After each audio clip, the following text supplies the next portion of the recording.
ጤና ይስጥልን ውድ የጉራማይሌ ቤተሰቦች እንዴት ከርማችኋል? ዛሬም እንግዲህ በአዲስ እንግዳ ከተፍ ብለናል። እንግዳችን ማቲያስ ለገሰ ይባላል። ብዙዎቻችሁ ሚዲያ ላይ ታውቁታላችሁ። ተዋናይ ነበረ፣ የሚዲያ ባለሙያ ነው። ብዙ ስራዎችን ነው የሰራው። የብዙ ሙያዎች ባለቤት ነው። እኛ ሙያዎቹን ነካክተን እንዳናበላሽ ቀጥታ ወደ እንግዳችን እንወስደውና ራስህን ማቲያስ በደንብ ታስተዋውቅልናለህ። ከዛ ቀደም ግን እዚህ ስለመጣህ በጣም አድርገን እናመሰግናለን። እኔም እንግዳ አድርጋችሁ ስለጠራችሁኝ በጣም አመሰግናለሁ። ያው ከሪች ጋር ከረጅም ጊዜ በኋላ ነው የተገናኘነው። ከረጅም ጊዜ በኋላ ዛሬ ወግ ደርሶኝ እኔ አንተን ልጠይቅህ ማለት እሱ ነበር የሚጠይቀኝ። ከሪችን አንድ ሁለቴ በፊት የምሰራበት የቲቪ ጣቢያ ኢንተርቪው አድርጌዋለሁ። ዛሬ ደግሞ ቀኑ ደርሶ ሪች በተራው ኢንተርቪው ሊያደርገኝ ነው ማለት ነው። ስለዚህ አመሰግናለሁ በድጋሚ ስለጠራችሁ። እውነት ነው እንዳልሽው በጣም ብዙ ሙያ ውስጥ ሰርቻለሁ። ፋይናሊ አሁን ያለሁበት ሙያ ግን ረጅም ጊዜ የሰራሁት ሙያ ነው። እንደ ሙያ የተመረኩት በኮምፒውተር ሳይንስ ነው እና በዋናነት እሱን ነበረ የምሰራው። ኮምፒውተር ሳይንስ ውስጥ በጣም ዳይቨርስ የሆኑ ሴግመንቶች አሉ፣ የስራ አይነቶች አሉ፣ ዘርፎች ማለት ነው። ኮምፒውተር ሳይንስ ይባል እንጂ ኔትወርኪንግ አለ፣ ቴክኒሻንነት አለ፣ ግራፊክስ አለ፣ ዌብ ዴቨሎፕመንት አለ፣ ደግሞ ዳታቤዝ አለ። በጣም ብዙ እነኚህ የጠራሁልሽን ነገሮች እንዳለ አስተምሬያለሁም ሰርቼባቸዋለሁ። ለዛ ነው እንዳልነካካው የፈራሁት። መምህርም ነበርክ ማቲ፣ ስለሱም ደግሞ ትንሽ እንደውም መጀመሪያ የጀመርኩት ስራ ማስተማር ነው። ላንጉጅ ቲቸር ነበርኩ፣ እንግሊዝኛ ላንጉጅ ማለት ነው። እሱን ኦልሞስት ከ10 ዓመት በላይ አስተምሬያለሁ፣ የተለያዩ ቦታዎች ማለት ነው። ስኩል ኦፍ አሜሪካም እንግሊሽ ዞንም እንደው ትላልቅ የሚባሉት ጋርም አስተምሬያለሁ። መነሻዬ ሴንት ሜሪ የሚባል ላንጉጅ ሴንተር አለ እና ከዛ ነው የተነሳሁት። ምንድነው እዛው ተምሬ እዛው አስቀርተውኝ ነው። ዲግሪንም ኮምፒውተር ሳይንስ ሳስተምር እዛው ተምሬ እዛው አስቀርተውኝ ነው እና በዛ አጋጣሚ ያው መምህርነት አሪፍ ነገር ነው። ካላስተዋልሹ ግን ሱስ ይሆንብሽና ብዙ ነገር ልትሸወጂ ትችያለሽ። ምንድነው ኮምፒውተር ሳይንስ በባህሪው ዝም ብለሽ የምታስተምሪው ከሆነ ራስሽን እንዴት ነው ፕራክቲካሊ ካላየሽው ሞክረሽ ቴክኖሎጂው እያደገ ነው የሚሄደው እና አንቺ የሆነ ቦታ ላይ በቃ የቲዮሪ ሰው ሆነሽ ትቀሪያለሽ። ያንን ስለምጠላ ባስተምርም ጎን ለጎን ፕራክቲካሊ ሰራው ነበረ። ከማስተማሩ ቀጥሎ ነው ደግሞ የፊልሙ ስራ የመጣው። የፊልሙ ስራ የመጣው ላንጉጅ በማስተምርበት ሰዓት ብዙ ጊዜ ታዋቂ ሰዎች ላንጉጅ ይማራሉ። ሰው ታዋቂ ሲሆን ላንጉጅ ይማራል፣ ውጭ ሊሄድ ሲል ላንጉጅ ይማራል። የሚሰራበት ቦታ ኢንተርናሽናል ካምፓኒዎች ከሆኑ ሊማር ይመጣል። ሌላ ግን በጣም የሚገርም እንደዚህ ትላልቅ ላንጉጅ ትምህርት ቤት ውስጥ ዲፕሎማቶች፣ የሌላ ሀገር ዲፕሎማቶች ሊማሩ ይመጣሉ። እንግሊዘኛ ቋንቋ እንግሊዘኛ። አንዴ ምን ገጠመኝ መሰለች፣ ቻይናዊ ነው እና በሰዓቱ እዚህ አዲስ አበባ ላይ የሚሰራ ትልቅ አንድ ፕሮጀክት ነበረ። የጥሩነሽ ሆስፒታል የተሰራ እሱን ሊሰራ ይመጣ ኢንጂነር ነው እና እንግሊዘኛ የሚያውቀው ነገር ግን ኢንጂነር ነው። ምንድነው የተገነዘብኩት ነገሩ በፊትም ሪያላይዝ የማደርገው ነገር ቋንቋ ትልቅ ነገር አይደለም። ገባሽ? በአማርኛ በራስሽ ቋንቋ ትልቅ ኢንጂነር መሆን ትችላለሽ። እኛ ቤተሰቦቻችን ሲያሳድጉን እንግሊዘኛ አለማወቅን በቃ እንድንሸማቀቅበት አድርገውን ያሳድጉ። ያ ልክ ያልሆነ ነገር። አሁን ቻይናዎቹ የደረሱበት ደረጃ ስታዩ በራሳቸው ቋንቋ ተምረው ነው እና አጋጣሚ ሆኖ ቮካብለሪ ክላስ ነበረ ያኔ የማስተምረው እና ስለ አፒራንስ ነበር እና ስለ አፒራንስ ሳስተምር ትዝ ይለኛል ስለ ቺን ነበረ። ፖይንትድ ቺን የሚባል አለ፣ እንደዚህ አገጭ እንደዚህ ፖይንት ያላት ነገር አለች። አፒራንስ ላይ የተለያዩ የፊት ቅርጾች አሉ። ስለሱ ነበር የማስተምረው እና ስለ ቺን ደብል ቺን ደግሞ የሚባል አለ፣ እንደዚህ ረዘም ያለ እንደዚህ አገጫቸው ምናምን ስለ እነሱ እያስተማርኩ ሰውየው ሊገባ አልቻለም፣ ኢንጂነሩ ማለት። ከዛ ጓደኛው ትንሽ ይችላል። ከዛ በቋንቋው ይነግረዋል በቻይንኛ። አልገባኝም ልትለኝ የፈለግኩን ወጥቼ ላሳይህ አለኝ። ኢንጂነር አይደል መጥቶ ሳለው የሰው ፊት ሳለ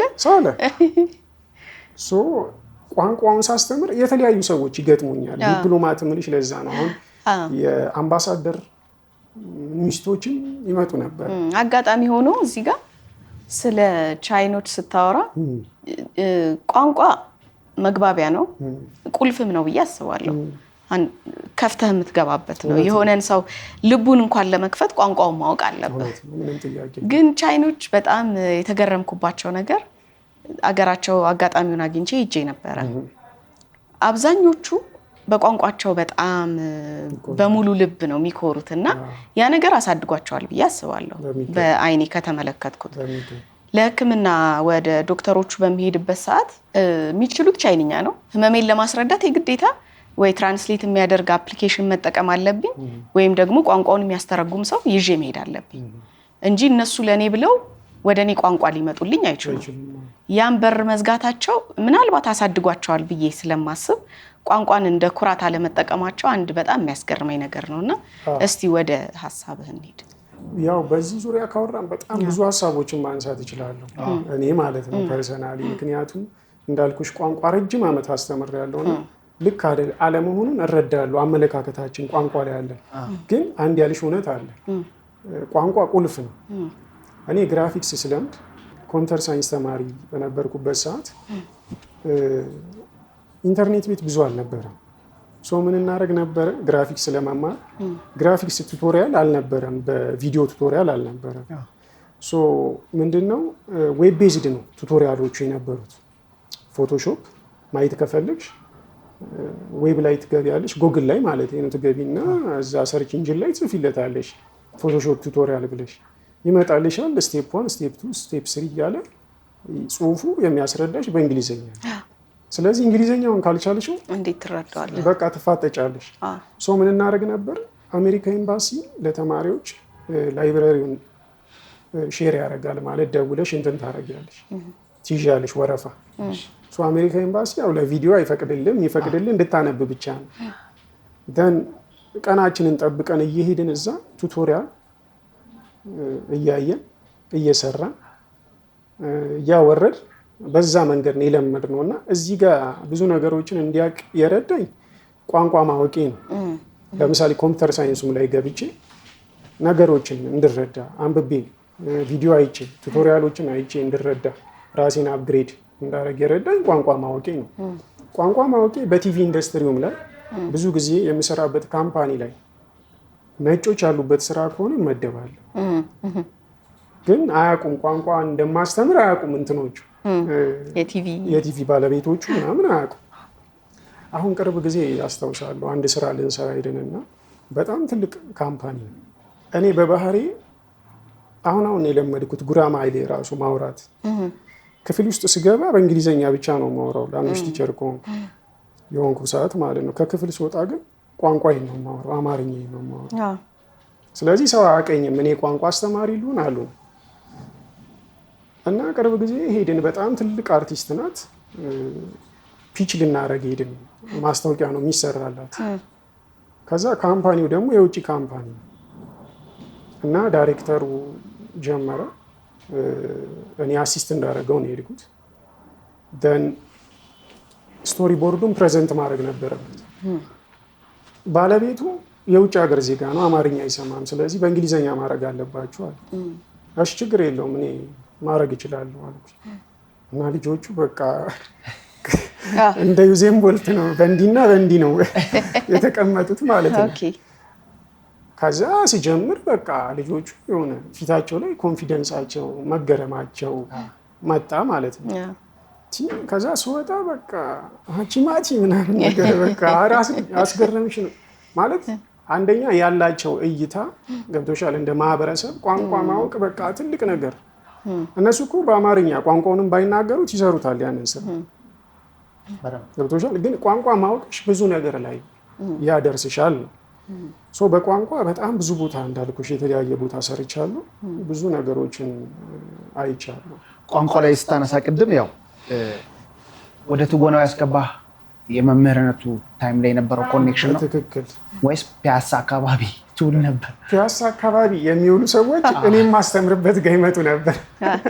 ያው ፒያሳ ሲባል የሚታወቁ ቤቶች አሉ። ፒያሳ ላይ ብዙ አርቲስቶች የሚቀመጡባቸው 2 ቤቶች አሉ በዋናነት።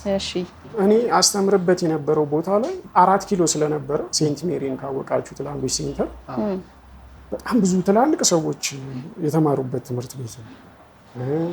ያስተማሩም ሰዎች አሉ አሁን በስልጣን ላይ ያሉ እዛ የኛ መምህራን የነበሩ ማለት ነው። እዛ ትምህርት ቤት ይመጣሉ።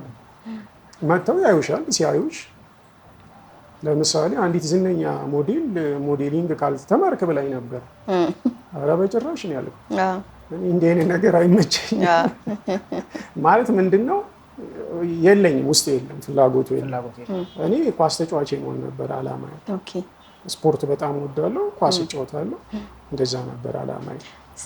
የፊልም አክተሮቹ እዛ ሲመጡ ነው ያገኙ ትምህርት ቤት ሲመጡ ለምን አትሰራም የሚል ነገር መጣ። እነሱ ደግሞ መምህራቸውን አጩ ማለት ነው ለትወና። ግን እንደው ወደ ሌሎች ሙያዎች ከመግባታችን በፊት ያው ብዙ ሙያ እንዳለ ቅድምም ስናወራ በጣም እየተገረምኩ ነው ያዳመጥኩና እንዲህ አይነት ሰዎች እኔ ወደ ልጅነታቸው መመለስ ደስ ይለኛል። ስታድግ እንዴት ነው ያደግከው? አስተዳደጌ እንግዲህ ሳስበው እኔና ሪች አንድ አካባቢ ሼር የምናደርግ ይመስለኛል። እኔ ቀበና ኬንያ ኤምባሲ ነው ያደግኩት። ተወልጄ ያደግኩት ደብረ እንቁ ልደታ ለማርያም አለች ከላይ ቤተክርስቲያኗ ተራራው ላይ ማለት ነው። ስለዚህ ቅዱስ ሚካኤል ደግሞ ደብሬ ነው፣ የካ ቅዱስ ሚካኤል ደብሬ ነው። ኪዳነ ምሕረት አለች በዛ በቀበና በኩል ማለት ነው። ስለዚህ እንግዲህ ያደግኩት ያው ተራራ እንደመሆኑ በአጭሩ ጃንግል ቡክን ሰርተን ያደግነው ፕራክቲካሊ ሰርተን ያደግነው። በጣም ኳስ የሚወድ ቀኑ ሙሉ ሜዳ ላይ የሚያሳልፍ ሰው በቃ ኳስና ኳስ ብቻ እና በኳስ ምን ያልሆንኩት ነገር አለ። ኳስም እንድታደርገኝ ስብራት፣ ዲስሎኬት ማድረግ ትከሻ፣ ይሄ በቃ ብዙ አይነት ነገሮች ማለት ነው። ክለቦች ውስጥ ለመግባት ሞክረህ ነበር? አዎ ሞክሬ ነበረ። ጥሩ ተስፋ ነበረው፣ ግን ያው ትንሽ አስቸጋሪ ነው የኛ ሀገር ሲስተም። አስቸጋሪ ነው። በጣም ብዙ የሚችሉ ልጆች አሉ፣ ጓደኞቼም አሉ የሚጫወቱ። ይደውሉልኝ ነበር ያን የኔ ክለብ ውስጥ አለመጫወት በቃ የሚገርማቸው። ኦኬ ከኳስ ተነስቶ ግን እንዴት ነው ወደ አይቲ ከዛ ግራፊክስ እነዚህ ቁጭ የሚያደርጉ? አሁን ኳስ በጣም ሩጫ የሚጠይቅ ነገር ነው ከፊዚካል አክቲቪቲ ያለው። እንደው የሚገርምሽ ጥሩ ሀሳብ አነሳሽ። እኔ አሁን ላይ የሚያቀኝ ሰው ከብዙ ነገር ይሄ ሱስ ከሚባሉ ነገሮች ነፃ ነኝ እና ነፃ ያደረገኝ ያው መንፈሳዊ ህይወት የሚመስላቸው አሉ፣ ግን መንፈሳዊ ህይወቱ አይደለም። እኔ ስፖርቱ ነው ነፃ ያደረገኝ። ያኔ ዓላማ ስለነበረኝ ኳስ ስትሰሪ ብዙ ነገሮችን ይከለክልሻል። ያ ላይፍ ስታይል የሆነው ቀጠለ ማለት ኳሱ በኳሱ ምክንያት ኳሱ የሚያዘኝን ነገር ስተው ባለማድረግ ላይፍ ስታይል የሆነው ፕሮጀክት ላይ ተሳትፈሃል ማለት ነው። ያው የካ ቅዱስ ሚካኤል ጋር ማለት ነው። ሶኒና ሱሳና ለካሳ አንድ ሰፈር ነው። በጣም ይገርም ነው። ካደጋችሁ ነው የተገናኛችሁት? አዎ ካደግን መልኩ አይጠፋብኝም። ፊልሞች ላይ አውቀዋለሁኝ። ፒያሳ ያላሳለፈ ሰው የለም። ብዙ ፒያሳ ያው ዳውንታውን ነበረ ለኢንተርቴይንመንት፣ በተለይ ደግሞ ለፊልምና ከዛ ግን ያው ስራዎች ነው እያቀራረብን ሲመጣ። ከዛ ደግሞ አንዳንድ ሰዎች አላል ፖዚቲቭ ላይክ አሁን እኔና እሱ በ3 አመትም በ6 ወርም በ3 ወርም እንገናኝ አንድ አይነት ስሜት ነው። ከዛ መንፈሳችን ይመስላል በጣም ግን እንደው ለተመልካች አሁን በጣም ግልጽ ለማድረግ ማቲ ትንሽ የሰራህባቸውን ወደ ስክሪን የመጣህባቸውን ፊልሞች ዘርዘር አድርግልንና ወደ ሚዲያው ስራ እንሄዳለን። ብዙ ፊልሞች አይደሉም የተወሰኑ ናቸው የወጡት ማለት ነው። ስክሪን ላይ የወጡት ከቃል በላይ አለ፣ በቀናት መካከል አለ፣ ዋዜማ አለ፣ ጳጉሜ 7 አለ። አሁን ደግሞ ከረጅም ጊዜ በኋላ የተመረቀ ፊልም አለ የልጅቷ ማስታወሻ የሚል አለ። እነኝን ይመሳሰላሉ። እዛ ላይ ስብሐት አለ ብለኸኛል? አዎ የልጅቷ ማስታወሻ ላይ ስብሐት አለ። የሚገርም ግን አሁን ነው የተመረቀው። አሁን ነው የተመረቀው። አንድ ፊልም አለኝ እስካሁን አልወጣም። 9 ወይ 10 አመት ይሆናል እና ደግሞ ከሰራሁባቸው በጣም ደስ ብሎኝ የሰራሁት ስራ ነውና የኢትዮጵያ ፊልም ይታወቃል ነበር ያልሽው ቅድም። አይ እኔ ምንድነው ፊልሞች ላይ በተለይ ገብቶ ያየው ሰው በትወናም ይሁን ዳይሬክቲንግም ምንም በምንም ለምንድን ነው ላለው ብዙ ጊዜ እንለፋለን። የኢትዮጵያ የፊልም ባለሙያዎችም ይለፋሉ፣ ተዋናዮቹም በጣም ይለፋሉ። ግን ለምንድን ነው የሚፈለገው የእድገት ደረጃ ላይ ያልደረስነው? ኢንዱስትሪው ለምንድን ነው በጣም ሰፊ ያልሆነው? ፊልምም እንወዳለን ኢትዮጵያውያን፣ ግን ለምንድን ነው? የተለያዩ ፋክተሮች አሉ ከዚህ ጀርባ ኢንዱስትሪው እንዳያድግ ያደረጉት ማለት ነው። ግን በዋናነት ሲስተም አለመኖር፣ ማርኬቲንግ ላይ ያለ ሲስተም የተዘረጋ ሰንሰለት ስለሌለ ዴሊቨር ስታደርጊው የምታስቢውን ያህል ገቢ አታገኝበትም። አሁን ትልቁ ችግር ምን መሰለሽ? ፕሮዲውሰሮቹ ፊልም ይዘው የሚመጡ ሰዎች ያላቸውን በትነው ነው የሚመጡት። ከትርፋቸው አይደለም የሚሰሩት። ግማሹ ቤቱን ሸጦ፣ ግማሹ መኪናውን ሸጦ፣ ግማሹ ተበድሮ እንደዛ ሆኖ የመጣ ሰው ማርኬቲንጉ ፌል ካረገበት ሌላ ብር የለውም፣ ተመልሶ አይሰራም። ብዙዎች ተሰብረው ቀርተዋል። አብሶ በማይረቡ ሰዎች ስል ከሲኒማ ቤት ጀርባ ያሉ ፕሮሞሽን ላይ ያሉ ሰዎች ምንም አይዘገንናቸውም። ይሄ የሰው ሀቅ በቃ ጨፍልቀው የሚያልፉ ሰዎች ናቸው እና ሰው ለፍቶበታል ማሰብ ምናምን የሚባል ነገር የለም።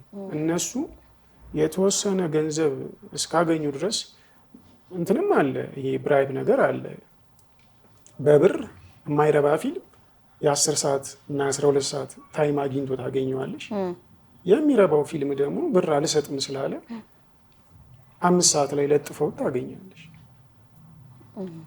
ይሄ የብዙ ሰው እጅ ያለበት ኢንዱስትሪ ነው። እነዛ ግን አንድ ላይ አላይን አድርገው ሊሰሩ የሚችሉበት ሲስተም አልተፈጠረም። እንደዚህ አይነት ሰዎች ከሲስተሙ ወጥተው ቢሆን ኖረው አርቱን ለማሳደግ በሚል አርትን እንደ አርት አይተው የሚመጡ ሰዎችም ቢኖሩ ማለት ኢንቨስተሮቹ ኢንቨስት አድርገው ገንዘብን ከማግኘት አንጻር ነው እንጂ አርቱን ወደውትና እንትን ብለውት አይደለም የሚመጡት። አንዳንድ ግን እነኚህ በጣም ባለሀብት የሆኑ ኢንቨስተሮች ካየሻቸው የሚሰሩትን ፊልም በኮንተንትም ደረጃ በጣም ትልቅ ናቸው፣ በፕሮዳክሽንም ደረጃ በጣም ትላልቅ ናቸው። እነሱ ሰርተው ሲመጡ ትርፉን አይደለም። እነኚህ ሰዎች አርቱን ስለሚወዱት ነው። የሚገርም ፕሮዳክሽን ያሳዩሻል፣ የሚገርም ስቶሪ ይዘው ይመጣሉ። ስቶሪ ቴሊንጉ የሚደንቅ ነው። ዋው ብለሽ አጨብጭበሽ ትለያያለሽ ማለት ነው። እነሱ አገኙበት አላገኙበት፣ አተረፉበት አላተረፉበት ለእነሱ ጥያቄ አይደለም። ፊልም ላይ ኢንተርናሽናሊ ሁላ ማወዳደር ነው። እነኚህ ፋክተሮች አሉ፣ የተለያዩ ፋክተሮች አሉ። ያው እንደ ባለሙያ የምለው ነገር መቼ የሚገባል? አዎ ማለት ጭራሽ አሁንማ ብዙ ሲኒማ ቤቱ 40-50 ሲኒማ ቤት ደርሶ ነበር አዲስ አበባ ውስጥ። ጥሩ ገበያ ነበረ። አሁን 4-5 ሲኒማ ቤት ነው የሚታየው። የሆኑ ፕሮሞተሮች እንደውም ለነሱ ካልሰጣቸው ያስመጥተዋል። ጭራሽ እንደዚህ አይነት ነገር ጀምሯል። ግን አሁን እንትኑን አነሳን እንደ አንድ ምክንያት ሊሆን ይችላል ብለን እንደ ሶሉሽን ደግሞ እኔ ምን አስባለሁ፣ ከእያንዳንዱ ሰው የምትወጣው ቃል ሚዲያ ላይ ከሄደ ሄዶ ለሆነ ሰው ጋር ይደርሳል። እስቲ እንደ ሶሉሽን ብላችሁ ሁለታችሁ የምታስቡት ስለ ፊልም። አሁን በነገራችን ላይ ፊቸር ፊልም ሆነ እንጂ ዲኤስቲቪ ከመጣ በኋላ ጥሩ ነገር መጥቷል። ፕሮዳክሽን ላይ ዲኤስቲቪ ብቻ አይደለም፣ ቃና አሁን ዳቢ ስራ እንጂ ፕሮዳክሽን ዋይዝ ካየሻቸው የሚሰሩት ስራ በጣም ይገርም። ዲኤስቲቪ ደግሞ ከመጣ በኋላ ያየነው ነገር ፕሮዳክሽን ኳሊቲውንም ባይው ስቶሪውንም ባይው ብዙ ለውጦችን አይተናል። ፊልም ላይ የነበረ ሰው እዛ ጋር ሄዶ ብዙ ነገር ተምሮበታል። አርትስን አስቢው፣ አርትስ ቲቪ ላይ እረኛዬ ያመጣውን ሙቭመንት ታስታውሱታላችሁ። እና እንደዚህ የፊልም ባለሙያዎች እየመጡ ይሰራሉ። በዛ ሳይድ የቲቪ ኢንዱስትሪው ላይ አሪፍ ነገር አለ። የቲቪ ኢንዱስትሪው ላይ አሁን የቸገረን ፊቸር ፊልሙ ላይ ነው። ፊቸር ፊልሙ ላይ ደግሞ በነገራችን ላይ አንዳንድ ነገር ኮንሽስ ሆነሽ ካሰብሽውና ካየሽው እኛ ሀገር ላይ እንደ ፋሽን ሆኖ የሚያልፉ ነገሮች አሉ። እንደ ፋሽን ማለት ነው። ቴክኖሎጂን አስቢ። ለምሳሌ ፍሎፒ ነበረ በፊት ፍላሽ ሳይኖር፣ በፍሎፒ ዲስክ ነበረ ሁሉ ነገር የሚል። ፍላሽ ሲመጣ ፍሎፒ ወጣ ማለት ነው። ከዛ ዲቪዲ መጣ። በሲዲ ነበረ ሁሉ ነገር። ዲቪዲውም ሲዲ ማጫወቻ ፕሌየሩ ወጣ ማለት ነው። አሁን ዲጂታል ሚዲያው መጣ። ዲጂታል ሚዲያው ሲመጣ በሲኒማ ታሳይ ከነበረ ፊልም በገንዘብ ከምታገኝ በዶላር ማግኘት ስለሚሻል ለዩቲዩብ እያለሽ መስራት ትጀምሪያለሽ ማለት ነው። ይሄም አስተዋጽኦ አለው። ራሱ ዓለም ላይ የሚመጣው የቴክኖሎጂ ሽግግር እንድትወጪ ያደርግሻል። ሲኒማ ላይ የእንግሊዝኛ ፊልም ሄደሽ 3D ምናምን ልታይ ትችላለሽ። ተሰልፈሽ ምናምን ጠብቀሽ ቴክኖሎጂው ራሱ ዓለም ላይ ያለው ሂደትን ይህንን ሙቭመንት ያመጣል። መቼ ነው ፊልሙ የተመታው? ቃና እኮ ሲመጣ ነው አይደለም? ዳብ ሲደረግ በቃ ዳብ ሲደረግ ፊልሙ እንዳለ ተመታ። 10 ሰዓት እና 12 ሰዓት ላይ የሚቆመው ሰውዬ ዛራና ቻንድራ እንዳያልቅበት ይሮጣል። ገባሽ? በዛ ሰዓት ስለሆነ 12 ሰዓት ላይ ቶሎ ገብቶ ማየት ይፈልጋል። ያኔ አንቺም ወደሆነ ነገር መሸጋገር ነበረብሽ ማለት ነው። እኔ አንድ ካርማ ይታወቃል፣ ፊልም ሰሪዎች ላይ ካርማ አለ ብዬ አምናለሁ። የኔ አመለካከት በጣም ጥሩ ወቅት ነበረ ፊልም የተሰራበት፣ ሰው ተጋፍቶ ያኔ ተጫውተንበት ስርጭት እስኪለው የሆነ አክተር ሰባ ፊልም እስኪሰራ ሮማንስ ኮሜዲ ይጠብቃል እኮ ህዝብ ማለት። እኔ አሳይቻለሁኝ ሲኒማ ቤቶች መጀመሪያ ፕሮዳክሽን ላይ ስመጥቼ ወደ ፊልም መጋት ፊልሞች እጃ አሳይቻለሁኝ። ወደ ለቡ ምናምን በጣም ብዙ ሲኒማ ቤት ነበረ። በመጀመሪያ ቀን ነበር ሂሳብን የምትመልሰው። ብዙ ሰው ህይወቱን ቀይሯል። ባደበይ ከዚህ ጀርባ ያለ አጋጣሚ አለ፣ ህይወቱንም የቀየራለ። ጠበቀ እና ውድድር አይደል? ምክንያቱም እኔ ማስታወሳለሁ ሚልኮም ሚል ፊልም የኛ ሲወጣ ቃና የወጣበት ታይም ነው። ከተመቱት መሀል አንዱ የቻንስ ጉዳይ ብሌም አላረጋቸውም እነሱ፣ ምክንያቱም ኮምፒቲሽን ነው። ምን ብዬ አስባለሁ? ቅድም ያነሳው ነገር ነው ሲስተም። አሁን ስለ ፊልም እኔ ማሰብ አልፈልግም ኢትዮጵያ ውስጥ ሌክዠሪ ስለሚሆንብኝ በቃ ማለት ከስቴጅም ፕሮጀክተር ከምናሳይበት ከሲኒማ ነገር አንጻር ከህዝቡ አንጻር ፊልም የምታየው ምን ስትሆን እንዴ ሲመቸን እንደዛ ስለሆነ እንግዲህ ፊልሙ ላይ እንዲያካልን ሚዲያ ላይ ብዙ ሰርተዋል። ከሚዲያ ጀርባ ያለው ንገረን እስቲ። ያው ከፊልም ከወጣው በኋላ ቀጥታ ወደ ቲቪ ኢንዱስትሪው ነው የገባሁት። የቲቪ ኢንዱስትሪው የተሻለ ነው አሁን እየሰራ ያለው ማለት ነው። በደንብ የቲቪ ኢንዱስትሪው ላይ ካስታውሳችሁ በፊት ኢቲቪ ያለ ቲቪ አፍሪካ ቻናል ነበር። አንድ ሌላ የምናይበት አማራጭ ነበረ። ከዛ በኋላ ይሄ አረብ ሰዓት ነው ምናምን ከመጣ በኋላ ደግሞ በቃ ብዙ ነገር የማት ነገር መጣ ማለት ነው። እኛ ሀገር ህዝቡ የሚፈልግ ነበረ፣ በራሱ ቋንቋ መጣለት ማለት ነው። ያ ኢንዱስትሪ በነገራችን ላይ ሌላ ነው። የቲቪ ኢንዱስትሪ ሌላ፣ ፊቸር ፊልም ሌላ አይገናኝም እና ደስ የሚል ነገር ነው። ብዙ ነገር ትማሪበታለሽ። እሺ እንግዲህ አሁን ወደ የት እንደሰራህ መጀመሪያ ንገረንና ከዛ ከሰራህባቸው ሚዲያዎች ላይ የሰራሃቸውን ደግሞ ታጫውተናለህ። ያው መጀመሪያ የገባሁት አርቲስት ቲቪ ነው። እሺ አርቲስት ቲቪ ረጅም ጊዜ የሚሰራው እዛ ነው። መጀመሪያ ስገባ በዳይሬክተርነት ነበር፣ ዳይሬክተር ኤንድ ፕሮዲውሰር። ከዛ በመቀጠል ደግሞ ክሬቲቭ ዳይሬክተር በመሆን እዛ ሰርቻለሁ። እና ቲቪ ላይ ስትሰሪ ሜንሽን ለማድረግ በጣም ብዙ ስራ ነው የምትሰራው። የተለያዩ ሴግመንቶች ይኖራሉ፣ እነሱን ትሰሪያለሽ። ለምሳሌ ከሪችን ያቀረብኩበት ዚቀኞች የሚል ሾው ነበረ። ከዛ ደግሞ በመቀጠል ከአንዲት ፈረንሳይት ጋር ኢቲኤ ቱ ዚ የሚል ኢትዮጵያ ኤ ቱ ዜድ ማለት ነው የሚል ሾው ነበረ።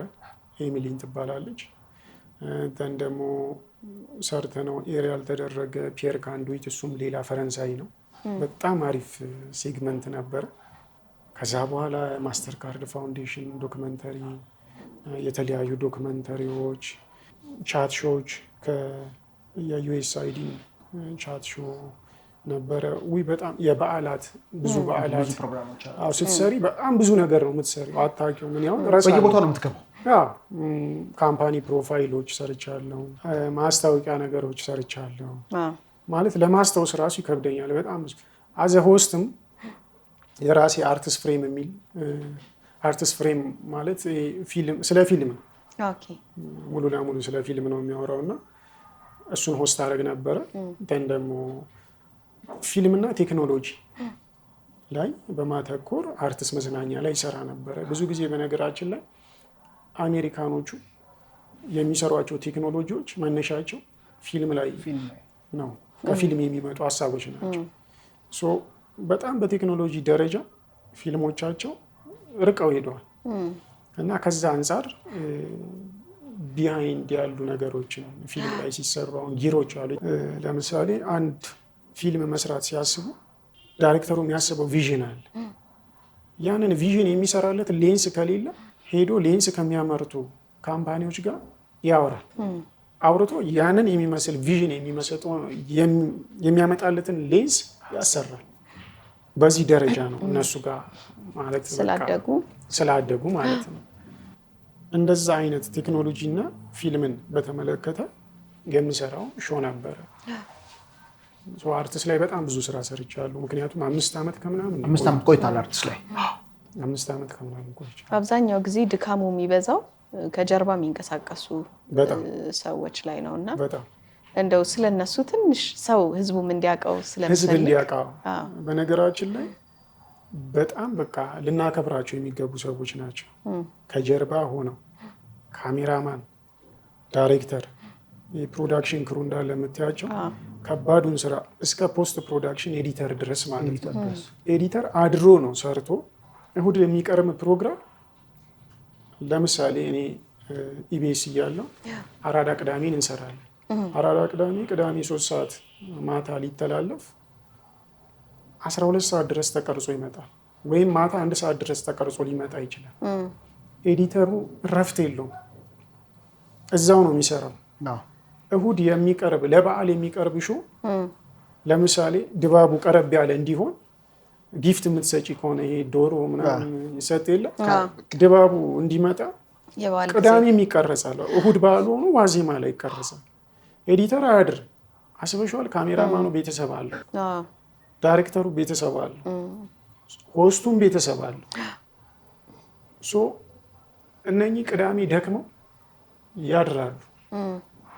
ኤዲተር እና ዳይሬክተር ግን ፖስት ፕሮዳክሽን ላይ ይቀመጥና ይቀጥላል። በዓልን በቃ እንደዚህ እየተባለ በቤት ገብተሽ ልጅ ካለሽ ጀዝበሽ ማለት ነው። እና ከጀርባ ያሉ አብሶ ፊልም ኢንዱስትሪው ላይ የሚሰሩ ሌላም ላይ ከጀርባ ያሉ ሰዎች ምስሉን የሚከስቱልን ብዙ ነገር ይጋፈጣሉ። አሁን ለምሳሌ ዶክመንታሪ ልትሰሪ ክፍለ ሀገር ትወጫለሽ። ወባ ያለበት ቦታ ሊሆን ይችላል፣ የሚመች ውሃ ላይኖር ይችላል፣ ሙቀት ሊኖር ይችላል፣ አስፈሪ ቦታም ሊሆን ይችላል። እንደዚህ አይነት ቦታ ላይ ሄደው ሰርተው ሲያመጡ ብዙ ጊዜ ሰው ክሬዲት የሚሰጠው ከፊት ለሚያየው ፎርግራውንድ ላይ ላለው። እንደውም በዚህ አጋጣሚ በዚህ 4 እና 5 ዓመታት ውስጥ እኔ ስለሰራው መናገር እፈልጋለሁ። ቤተሰብ እየተጨነቀ በነፍስና ተፈራርደ ነው ክፍለ ሀገር ብዙ ቦታዎች ይታወቃል። ኢትዮጵያ ያለችበት መኪናም ተገልብጠህ ታውቃለህ? ወየው መኪና ተገልብጠ እዚህ ቦታ እንትን አለ አትሂዱ፣ ከዚህ ቦታ እኔ አይመለከተኝም።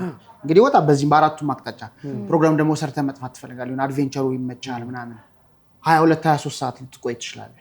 እኔ ማስታወሳቸው ታይሞች አሉ ረጅም ሰዓት ማለት ነው። እንደዚህ ሳይክል እንደውም ብዙ አኒሜሽን ቪዲዮዎች አይታል። ፊልም ሜኪንግ ታሪኩ ምናምን ተብሎ ጠዋት ቦርሳውን ወጥቶ ሶፋው ላይ እንደተቀመጠ ሰዓቱ ሞልቷል። እና ከዛ ግን ያው ሆስቶች አምባሳደር ይሆናሉ፣ ማስታወቂያ ይሰራሉ፣ ብዙ ይሆናል። እና ያልከውን ፊል አደርጋለሁ። ከኋላ ያሉ ሰዎች በጣም በቃ ክብር ይገባቸዋል።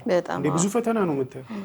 የጉራማይሌም ከኋላ ያሉ ሰዎች በጣም እናመሰግናለን። በጣም ከኋላ ያሉ ሰዎች ኤዲተር በቃ ማለት ብዙ ነገር በጣም ብዙ ነገር ኤዲተር አይኑ ቀልቶ ልታገኘው ትችላለህ። እንደዛ ሌላ ነገር እናንሳ። ክሬዲት አይሰጠንም። ይኸውልህ ክሬዲት የሚነፍጉ ጣቢያዎች አሉ። እኔ ወጥቶ ስሜ አያውቅ አይደል? ለምሳሌ እኔ አምሮ ሚስተር ፕሮዲሰር ነበርኩ አይገባኝም። በጣም የሚደንቀኝ አርቲስት ቲቪ ያለው በቃ ልናወራ ነው ስለ ሚዲያ። አርቲስት ቲቪ ያለው ነው የምልህ ኤቭሪቲንግ በክሬዲት ነው የሚወጣው። ምንም የሚቀር ነገር የለም። ኢቢኤስ እንደገባው የመጣልኝ ጥያቄ እኔ ማለት ዳይሬክተር ሱፐርቫይዘር ስለሆንኩ ማቲ ቢያንስ እንኳን እንደዚህ አይነት ስራ ሰርተን ክሬዲት እንዴት አይጻፍልንም የሚል እኔ የመጀመሪያ ስራ ኢቢኤስ እንደገባው የሰራሁት ፋሲካ የበዓል ፕሮግራም ነው። አይታችሁታል፣ ብዙ ሰው አይቶታል። እኔ ኢትዮጵያ ነኝ የሚል አፋር ሄጄ ማስተዋልን ይዤ የሰራሁት ስራ ነው። እሱን ስራ ከሰራም በኋላ ክሬዲት አጻፍኩ። በጣም በቃ ገረማቸው ማለት ነው። እኔ ጠየቅኩ፣ ኃላፊዎቹን ጠየቅኩ። ማለት ክሬዲትሽ እኮ ነው። አሁን እኛ እንደዚህ አብሶ ቢሃይንድ ያለ ሰው ነው ማለት ዳይሬክተር ለፍቶ ክሬዲቱ እንዴት ነው የማይጻፈው? ካሜራማን እዛ ጋር ሰርቶ ክሬዲቱ እንዴት ነው የማይጻፈው? አንዳንድ ነገሮች በክፍያ ብቻ ላይመለሱ ይችላሉ። ክሬዲትህ ነው ላንተ ዋናው። አርት ላይ ያለ ሰው እውነቱን ነው የምናገርሽ፣ ከክፍያ በላይ የሚያስቀድመው ክሬዲቱ ነው። ነገ ፕሮፋይል የሚሆነው ክሬዲቱ ነው። አንቺ ምን የመሰለ ስራ ሰርቶ ያለች የሚገርም አንግል አሳይቶሽ የሚገርም ሾት ሳይዝ መርጦ ያው የዳይሬክተሩ ዲሲዥን ቢሆንም ነው ዲፒው የሚገርም ላይቲንግ አምጥቶ ከዛ ኮምፖዚሽኑን ሰርቶልሽ ዲፒ እገሌ አለ ማለት ነውር ነው። ኖባዲ ማለት ነው። እሷ ማን ነው አይታወቅም። ፖለቲካ ይመስላል። ስለዚህ እስቲ የሚዲያ ባለቤቶች ወይ የሚመለከታችሁ ሁሉ ክሬዲት እየሰጣችሁ ብለን አፍሮ ጉራማይሌ እንጠይቃለን። ባለሙያዎችን ክሬዲት አትንፈጉ። ካሜራማን ይኸውልሽ ደሞዝ ታሽቶ ምናምን ሊጠይቅሽ ይችላል። በክሬዲት ግን አይደራደርም። ደግሞ እውነቱን በቃ እንደ አንቺ ስንት ነገር እኮ ነው የሚያስበው ካሜራማን ይዞ እኮ በቃ አርት መጠሪያ ነው በቃ እና ከገንዘብ በላይ ነው አይደለም። እና አንድ እንደዚህ ፕሮግራሞችን መቅረጽ እኔ ልጆቼን ፎቶ ላነሳሁት በጣም ደክሞኝ ነው እንዲህ ብዬ ፎቶ ማነሳው አንዳንድ ጊዜና ከዛ በላይ ምን መሰለሽ የጭንቅላት ውጤት ነው። ትክክል። እዚህ ጋር ቪዥዋላይዝ የምታደርጊው ነገር ይኖራልና የዛ ውጤት ነው። አሁን እኮ ይሄ የምታየው አለ አይደል? አሁን የምናየው ፍሬም እዚህ ፍሬም ጋር ዝም ብላችሁ አላስቀመጣችሁትም። ፍሬም ስታደርጉ ፐርፐዝሊ ነው የሰራችሁት፣ ብሎኪንጉን ማለት ነው። ገባሽ? ከዛ ደግሞ ኮምፖዚሽን ዋይዝ ደግሞ ታስባላችሁ። ከዛ ደግሞ በቃ ፍሬም ሳይዝ አለ፣ ሾት ሳይዝ እያለሽ ብዙ ነገር ታነሻለሽ እና ዝም ብሎ አይደለም የሚሰራው፣ ሳይንስ ነው በራሱ። ክሬዲት ባካችሁ ባለሙያዎችን ይሰጣቸው። የለፉበት ነው የሰሩበት ነው። የአርት ሰው የሚያሳስበው ክሬዲቱ ነው። መጀመሪያ የሚያሳስበው ክሬዲቱ ነው። ከዛ በኋላ ደሞዝ ነው ይጠይቃል። እንግዲህ ሚዲያው ላይ ሳንወጣ አሁን ላይ ደግሞ ሚዲያዎቻችን ያሉበትን ሁኔታ እናያለን። እኔ የግል አስተያየቴን ብትጠይቀኝ ከልጆቼ ጋር ቁጭ ብዬ ቴሌቪዥን ከፍቼ ላይ አልችልም። አብዛኞቹ ነገሮች ድሮ ሳንሱር ምናምን የሚባል ነገር ነበረ፣ በመጽሐፍም በሚዲያውም በምኑ እኒህን ነገሮች የሚገመግብ ባለሙያ ነበረ። አሁን ላይ ግን ብዙ ሚዲያዎች በተለይ አሁን ሶሻል ሚዲያውን አንነካም፣ ምክንያቱም ሶሻል ሚዲያ በቃ ክፍት ነው እና ሃይባይም ማጥቶ ብዙ ነገሮች መስመር የለቀቁበት ጊዜ ነው። ግን እንደው ወደ ቴሌቪዥኑ ስንመጣ ወደ ሬዲዮ ስንመጣ ምን አይነት ምልከት አለ አሁን ላይ ላለው የሚዲያ እንቅስቃሴ? አሁን ምን መሰለሽ ሚዲያውን የሚመራው ቢዝነስ ነው፣ ትርፋማነት የሚቋቋመው መጀመሪያ ለትርፍ ነው። ኢንቨስትመንቱ ትልቅ ነው የሚዲያ። ያንን ሁላ ብር ኢንቨስት አድርጎ ከመጣ በኋላ የትኛው ቢዝነስ ያዋጣኛል ነው። የኢንተርቴንመንት ቻናል አድርገው ወይስ ደግሞ ሲሪየስ ኢሹዎችን የሚነሳበት ቻናል አድርገው? ያንን ዲሳይድ እንድታደርጊ ደግሞ የሚያደርግሽ ምንድን ነው? ሲሪየስ ኢሹዎች እሱን እንደው ሌላውን ትተህ ነው። ዶክመንታሪዎች ስፖንሰር የላቸው፣ ማንም ስፖንሰር ሊያደርግ አይፈልግም። ኢንተርቴንመንት ላይ ግን ስትመጪ በቃ ይዘንብልሻል። ኢንተርቴንመንት ከሆነ በቃ ዝም ብሎ ይጎርፍልሻል። እነሱ ያኛውን ነገር አይደፍሩም፣ ኢንቨስተሮቹ አይደፍሩም። ግን በዚህ አጋጣሚ ሪጂድ ሆነው የቆዩ ሚዲያዎች አሉ። በቃ ቁም ነገር ብቻ ይዘን እንቀጥላለን ብለው አለ ትርፍ ከራሳቸው ከኪሳቸው እያወጡ እየሰሩ ያሉ ሚዲያዎች አሉ። ከዛ በተቃራኒ ግን ሌሎች ሚዲያዎች ደግሞ በቃ ሙሉ ለሙሉ ቻናሉ የኢንተርቴንመንት ቻናል። ስለዚህ ግን ቆይ እዚህ ጋር አሁን እናንተ ነፃ ነን። ቅድም እንደውም ቴክስት ላይ ታስታውስ ከሆነ በርድ ብለኛል። ፍሪ ነን አይደል? ፍሪ ላይ ከበርድ ማለት ሚዲያ ከበስተጀርባ ዓላማ አለው። እውነት ነው የሚቋቋምበት መጨረሻው ላይ ቦሱ ጋር ስትሄድ ማለት ነው። ያ ሰውዬ ለምሳሌ ጉራማይሌ እኛ ይህን ፖድካስት ከቤቲ ጋር ስናወራና በዚህ ፖድካስት ላይ ይተላለፋል ብለን ስናስብ እንደ ዲጂታል ሚዲያ ማለት ነው ዓላማ አለ። ሚዲያዎቹ ዓላማ አላቸው ብዬ አስባለሁ። ለማህበረሰብ they don't care especially አሁን ሰዓት ማለት ነው። አሉ ደግሞ የሚሞክሩ የሚታገሩ ሚዲያዎች ከስራ የሚወጡ ደግሞ አሉ። ለምሳሌ አሁን እንደ ሀገር 100 ምናምን ሚሊዮን ህዝብ ውስጥ ጥቂት ሚዲያ ነው ያለን ብዬ ነው የማስበው አይደል? በጣም የሚቆጠሩ ናቸው እና ሆን ብለው አይመስሉ። እንዴት መሰለህ ሆን ብለው አይሆንም።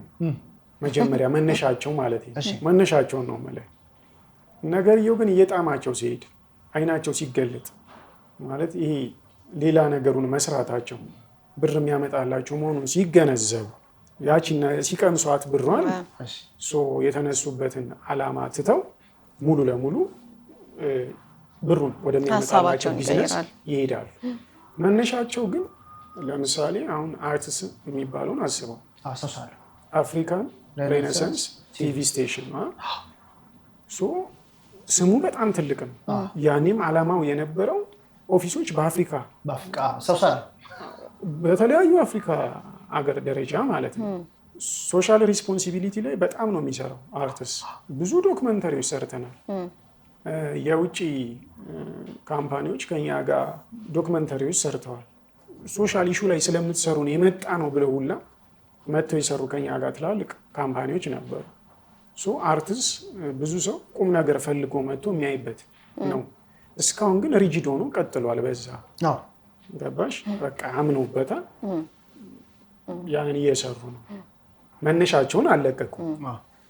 ኢቢኤስ እኔ በጣም አጭር ጊዜ ነው የቆየሁት። መሰረቱን ላውቀው አልችልም።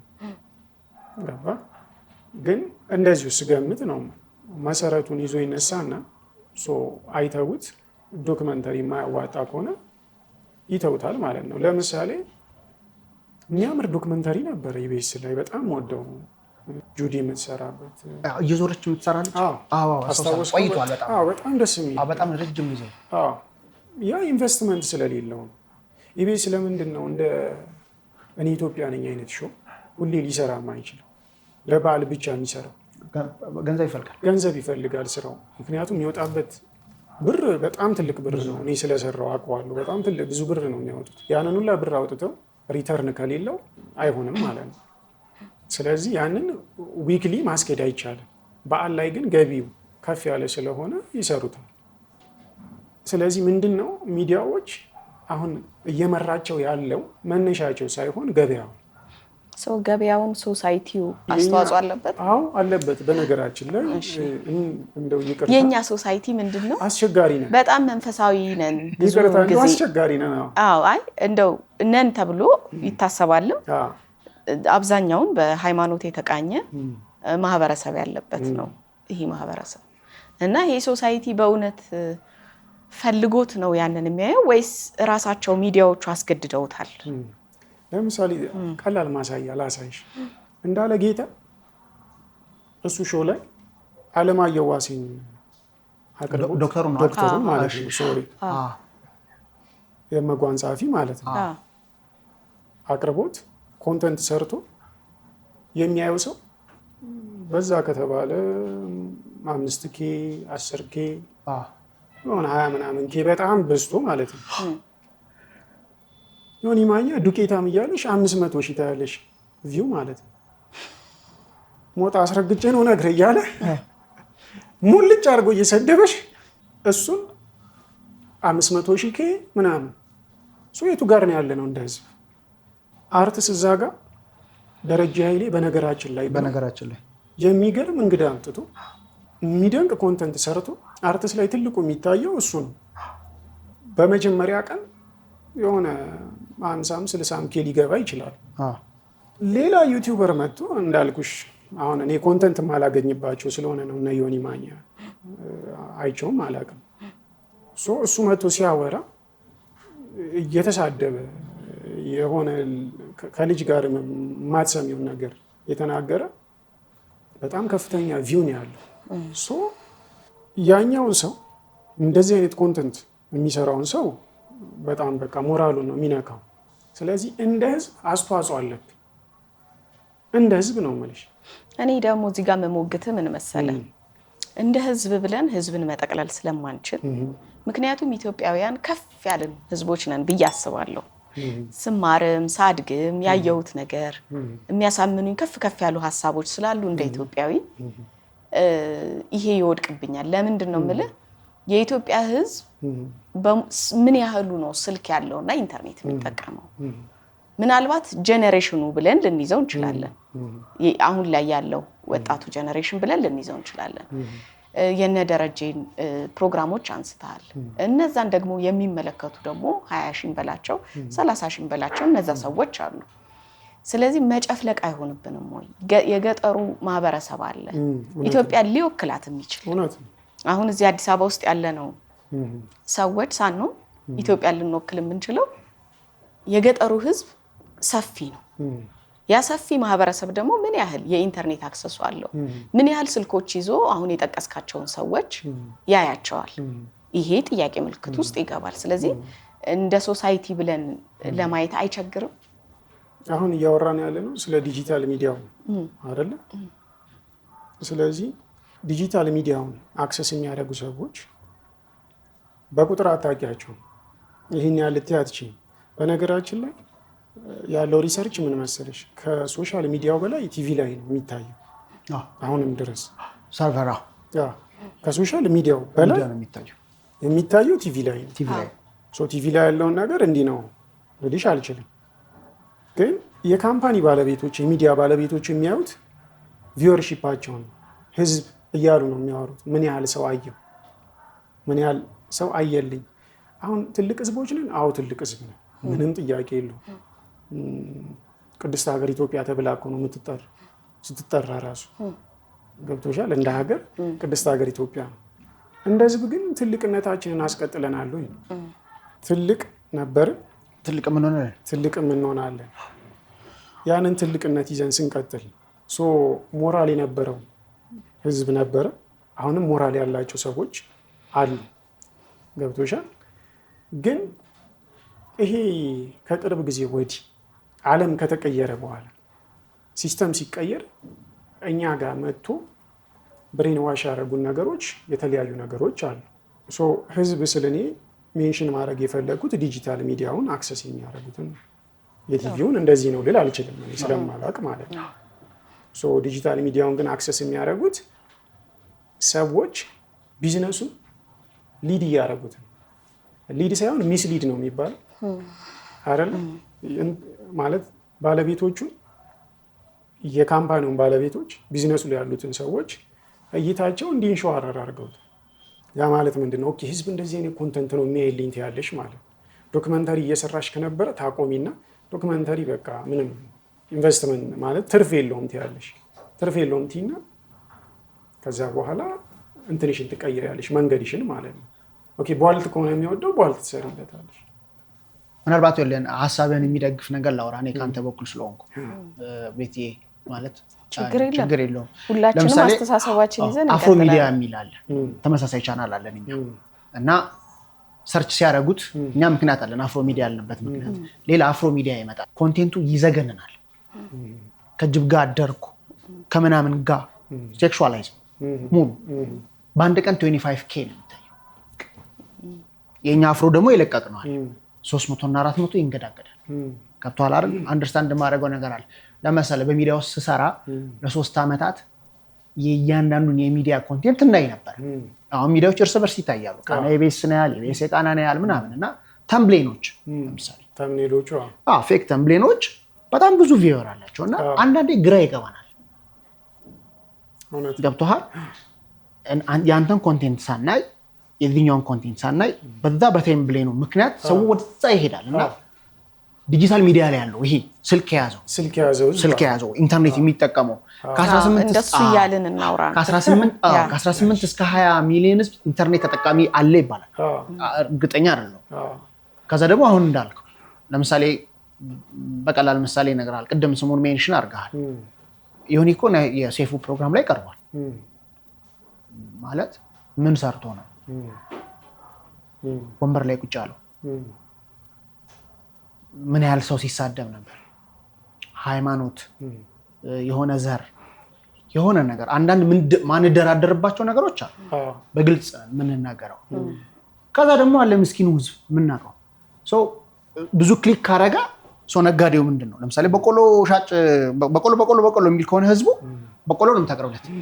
ሽንኩርት ይዛት በጣም ይጠቅማል ብለህ ዲጂታል ተጠቃሚ ላይ ያለ ሰውም ያንን ነገር ይፈልገዋል ብዬ አስባለሁ። እንደ ሀገር ምንድነው ካሽፈናልም ሳይሆን የሆነ ትውልድ አለ በቃ ሚስ ያደርግ። አሁን ምን መሰለህ እኔ እንደ ሀገር የሚለው ነገር የማያስማማኝ አሁንም ቢሆን ቴሌቪዥኑንም ብትሉት ወደ ገጠሩ አካባቢ ብትሄድ ምን ያህል ሰው ነው ቴሌቪዥን ያለው ቤቱ? ኢትዮጵያ እኮ ገጠር ናት፣ ገና ናት። የለማች ሀገር ወይም ደግሞ ትልቅ መብራቱ ምኑ መሰረተ ልማቱ ገና ተንቀሳቅሶ ያላለቀባት ሀገር ናት እና ያንን ደግ ህዝብ ያንን የመነሻችንን እነሱን እንዳንነካ ነው። ህዝብ አይባልም። እኔ ህዝብ እንዲባል አልፈልግም ነው ወይ ኢንተርኔቱን የሚጠቀመው ወይም ደግሞ ሚዲያውን የመመልከት አቅም ያለው ሰው ተበላሽቷል። አዎ በዚህ ሊያስኬደን ይችላል እንጂ እኔ ህዝብ የሚለው ሲነካ እንደ ኢትዮጵያዊ ህዝብ የሚለው ሲነካ እንደ ኢትዮጵያዊ ያንቀጠቅጠኛል። ግን እንዴት መሰለሽ አሁን የአዲስ አበባ ህዝብ ትያለሽ በቁጥር ስንት ነው?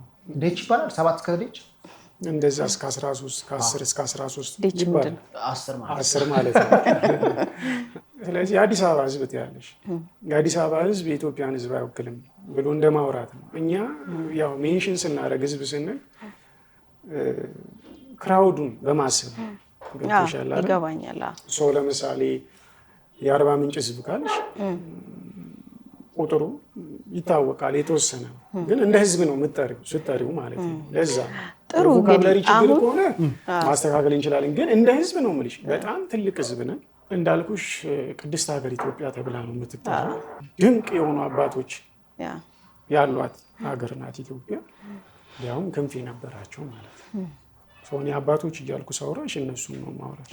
እኔ አባቶች ስልሽ በቅድስና በልዕልና ከፍ ያሉትን አባቶች እያልኩ እንጠራለሽ ማለት መድኃኒዓለምን አክብሮ የኖረ ሰው እንዳለ።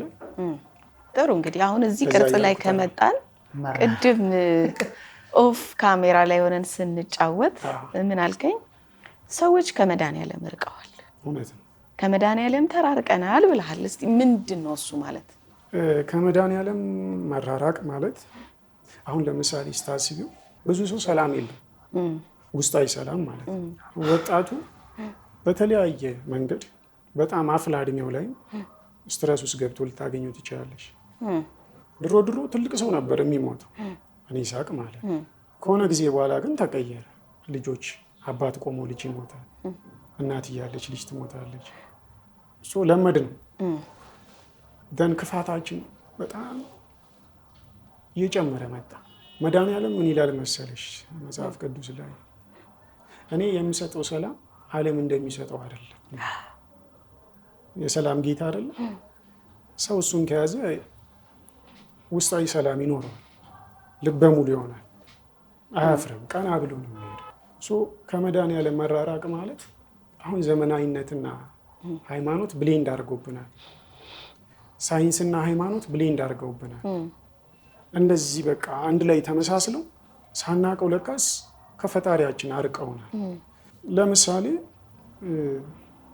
ኮንሽስ ሆነን አላሰብነውም እንጂ ጉግል እና ዩቲዩብ የሚባል እምነት እኮ አለን። ሃይማኖት ማለት ስትፈልጊ አንቺ ጉግልን ጠይቀሽ የመለሰልሽን ነው የምታምኚው። ጨጓራ ብለድ ታይፕሽ ጨጓራዬን ስለሚሰማ ምን ልብላ ነው። ዩቲዩብ ላይ ትጠይቂያለሽ፣ እንዲህ ነው ብለሽ ታምኛለሽ። ገባሽ? ሳታውቂው ጎግልም ዩቲዩብም እምነት ሆኖብሽ በጸሎት መጠየቁ ተረሳና አባቶቻችን ኢትዮጵያን ቅድስት ሀገር ኢትዮጵያ ያስባሉ አባቶች ባለክንፎቹ መድኃኒዓለምን ፍቃድ እየጠየቁ የኖሩ አባቶች ናቸው። ያ ቀረ። ጉግልን እየጠየቅሽ መኖር ጀመረሽ ማለት ዩቲዩብን ሰው እየጠየቀ መኖር ጀመረ ማለት ሳታውቂው እነዚህ ቴክኖሎጂዎች ከሰማዩ አምላክሽ ጋር ያለሽን ግንኙነት እንድትቀይር ያስገድደውሻል። እኔ ጨጓራዬን ሲያመኝ ጸበል ነው የምጠጣው እንጂ ብልድ ታይፔን አልጠይቅም። ስለዚህ ከመድኃኒዓለም እየራቅን ስንመጣ ከመድኃኒዓለም መራቅ ማለት አሁን ለምሳሌ አማኝ ነን እንላለና እሺ አማኝ ነን፣ ብዙዎቻችን አማኝ ነን። የአምልኮ ውሎ አለን ወይ? አሁን ሰው የተለያየው እዛ ጋር በቀደሙ አባቶችና በመድኃኒዓለም መካከል የአምልኮ ህይወት ነበራቸው። አሁን ብዙ ሰው የማያውቀው አምልኮ የሚባለው ነው። ንጉሱ ዳዊት እኔና ቤቴ እግዚአብሔርን እናመልካለን ይላል። ምን ማለት ነው? እኔና ቤቴ ቅዱስ ዳዊት በቤቱ የጸሎት ቦታ አለው ማለት ነው። እግዚአብሔርን የሚያከብረው ገና በማለዳ ነው። ከእንቅልፉ ሲነሳ ቤቱ ላይ ነው የሚሰግደው። አምልኮ ማለት ያ ነው። ለአብ ለወልድ ለመንፈስ ቅዱስ አንዲት ስግደት ሰግዳለሁ ብለሽ በጭንቅላትሽ በግንባርሽ መደፋት አለብሽ። ስንቶቻችንን እንደዚህ አይነት የአምልኮ ህይወት አለ? ይህንን ለመድኃኒዓለም ጠዋት ሳልሰግድ ወጥቼ መድኃኒዓለምን አውቀዋለሁ ማለት ከባድ። አምልኮ ማለት በቀን አሁን ሰው አስራት የሚያውቀው የብር አስራት ብቻ ነው። ጉልበትሽ አስራት ታውጫለሽ፣ ሰውነትሽን ማለት ነው። ዛሬ ላይ በልተን ጠጥተን ለበላንበት እንከፍላለን ግብር። በሰላም ላሳደረን እግዚአብሔር 3 መስገድ ከብዶ ነው።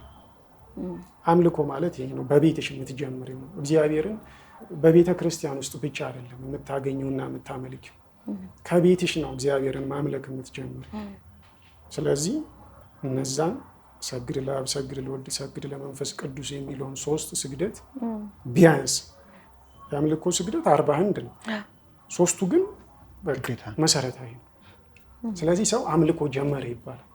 ጠዋት ላይ በሰላም ስላሳደርክ ብለሽ አመስግነሽ ቀሪውን ሰዓት ደግሞ ውሎዬ በአንተ ዓይን የታየ ይሁን ብለሽ የተባረከ ቀን እንዲሰጥሽ ለምነሽ ትወጫለሽ ማለት ነው። አሁን አምልኮ ጀመርሽ ይባላል። ስንቶቻችንን በእንደዚህ አይነት ህይወት ውስጥ ያለን? ጉዞ እኮ የቤተ ክርስቲያን ጉዞ እሁድ ልንሄድ ቅዳሜ ጨፍረን የምንመጣ ሰዎች። ይህንን ስናገር ብዙ ሰው ውስጡ ያውቃል። ጨፍረው ቤተ ክርስቲያን የመጡ የጥበብ ሁሉ መጀመሪያ እግዚአብሔርን መፍራት ነው ይላል። ይሄ ፊክሽን አይደለም። ይሄ ፊክሽን አይደለም፣ የሚተገበር። እግዚአብሔርን ስትፈሪ ቅዱሳኑ ከአንቺ ጋር ይቆማሉ። እግዚአብሔርን ስትፈሪ ጠባቂ መልአክሽ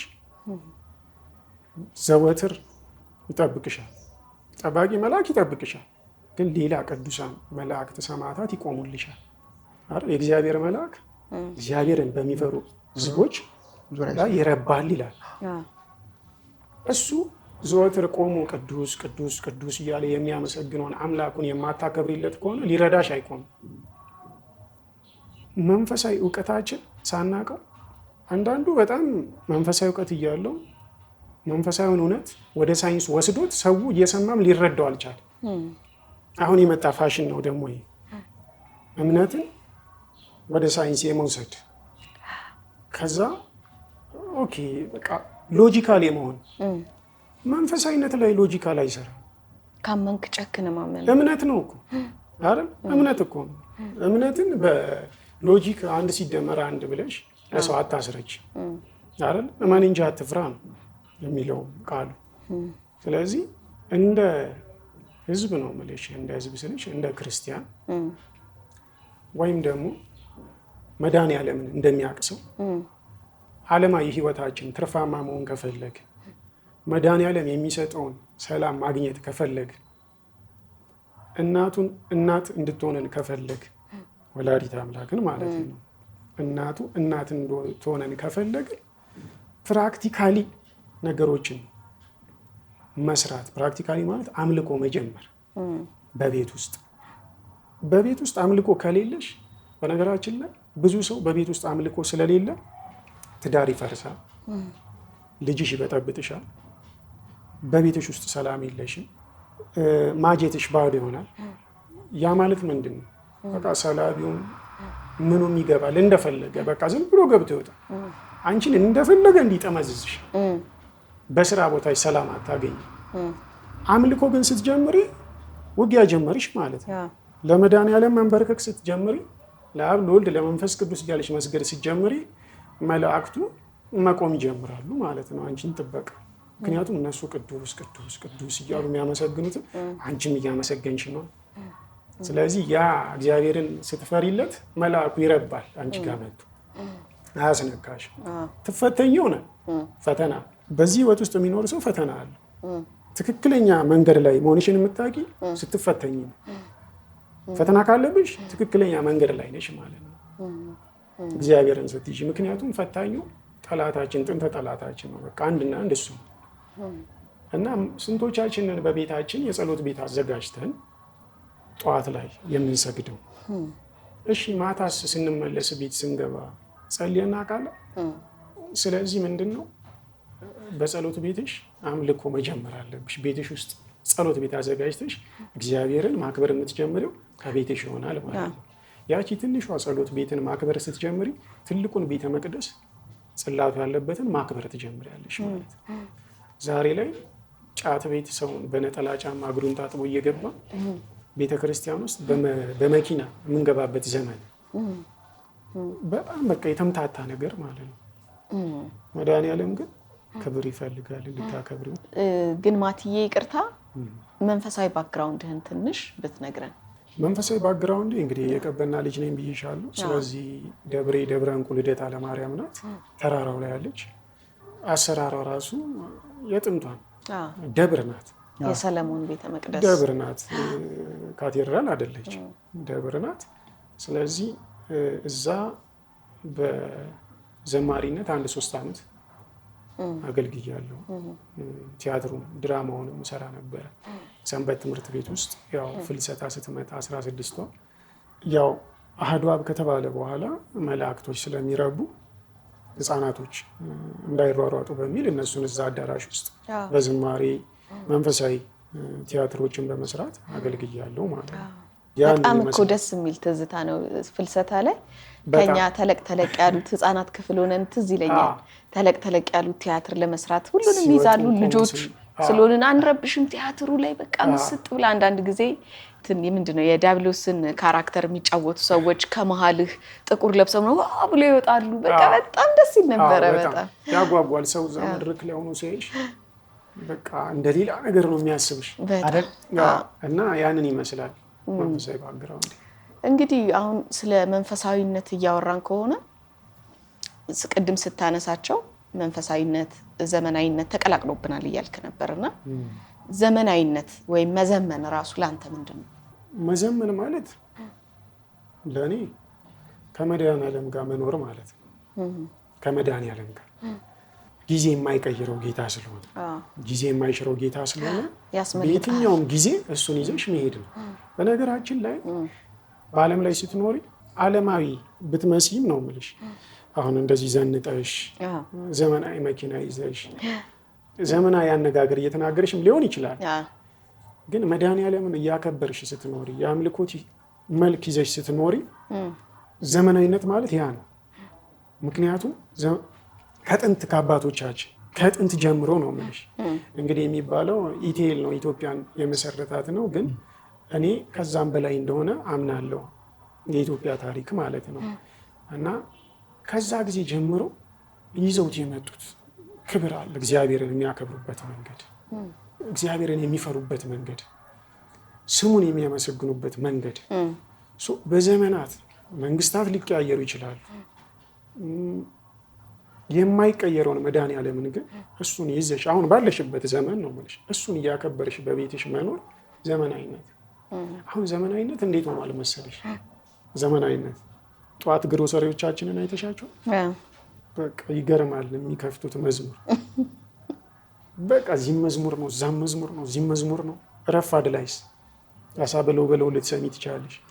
እዛው ግሮሰሪ ውስጥ ማለት እዛው አናት ላይ ይቀየራል። 4 ሰዓት ላይ ይቀየራል እንደመጣ እኔ ገበያው እንዲባረክላችሁ ይሆን አላውቅም። ጠዋት የሚከፍቱት የተባረከ ከስተመር እንዲመጣላችሁ ይሆን አላውቅም የሚከፍቱት። ታክሲ ላይ ማላለ ነው።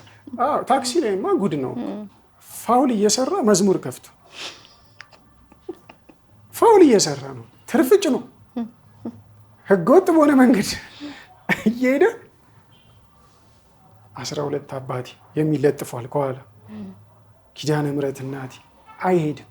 ገባ የማይሄድ ነገር አመሌን የምታክ ከሆነ በቃ ክብር ስጣቸው።